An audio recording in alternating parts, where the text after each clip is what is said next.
इस विशेष वीडियो में हम प्लेसेंटेशन के बारे में जानेंगे।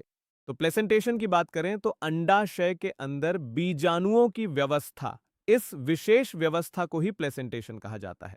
यहां याद रखने वाली बात यह है कि अगर हम अंडाशय की बात करें तो अंडाशय वह आधारभूत संरचना थी जो कार्पल के निचले हिस्से में स्थित होती है।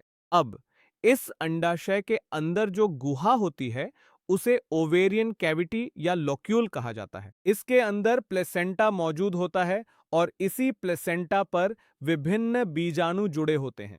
और ये बीजाणु अंडाशय के अंदर किस प्रकार व्यवस्थित होते हैं, इसी को हम प्लेसेंटेशन कहते हैं। अब प्लेसेंटेशन 5 प्रकार की हो सकती है। ये marginal, axile, parietal, free central और बेसल हो सकती है। पहले प्रकार की प्लेसेंटेशन से शुरू करते हैं, जो है मार्जिनल।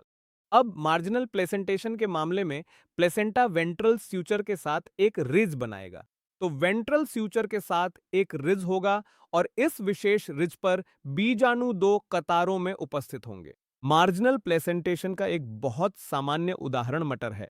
अगर हम मटर की फली की बात करें तो हम आसानी से याद कर सकते हैं कि वहां एक रिज मौजूद होता है और इसी रिज पर ये बीजाणु उपस्थित होते हैं और इसी कारण इस स्थिति को पहला प्रकार यानी मार्जिनल प्लेसेंटेशन कहा जाता है।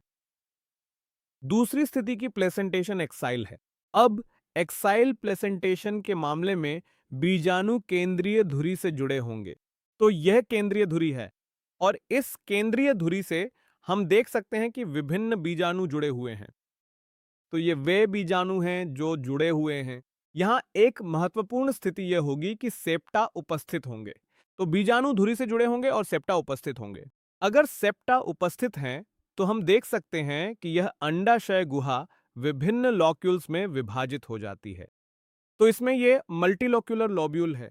हम देख सकते हैं कि इसमें 3 लॉक्यूल्स सेप्टा की उपस्थिति के कारण उपस्थित हैं और इस स्थिति को एक्साइल प्लेसेंटेशन कहा जाता है।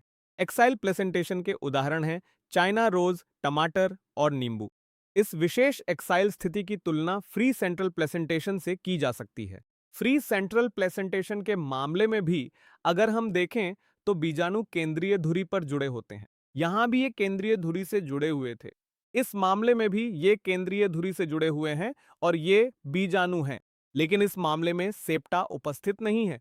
तो यहां तक ये समान है। यहां सेप्टा उपस्थित हैं, इसलिए यह एक बहुकोष्ठकीय अंडाशय होगा। इस मामले में सेप्टा नहीं होंगे और इसी कारण यह एक कोष्ठकीय अंडाशय होगा। तो यह एक्साइल प्लेसेंटेशन और फ्री सेंट्रल प्लेसेंटेशन के बीच तुलना है। यह प्लेसेंटेशन डायंस और प्रिमरोज के मामले में पाई जाती है। अगली प्लेसेंटेशन जिसके बारे में हम बात करेंगे वह है पैराइटल प्लेसेंटेशन। पैराइटल प्लेसेंटेशन के मामले में बीजांड अंडाशय के अंदरूनी भाग की ओर विकसित होंगे।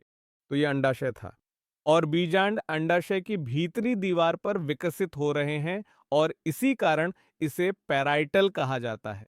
अब इस मामले में प्रारंभ में अंडाशय में एक ही कक्ष होगा, यानी यह एक कोष्ठकीय होगा, लेकिन फिर एक झूठा सेप्टम बनेगा और झूठे सेप्टम की उपस्थिति के कारण यह एक कक्ष वाला अंडाशय 2 कक्षों वाले अंडाशय में बदल जाएगा। यह सरसों और एर्जेमोन के मामले में बहुत आम है। प्लेसेंटेशन का अंतिम प्रकार बेसल प्लेसेंटेशन कहलाता है। इस मामले में प्लेसेंटा अंडाशय के आधार से विकसित होगा और केवल एक ही बीजांड होगा जो प्लेसेंटा से जुड़ा होगा और अंडाशय एक कोष्ठकीय होगा। इस बेसल स्थिति के सामान्य उदाहरण सूरजमुखी और गेंदा हैं।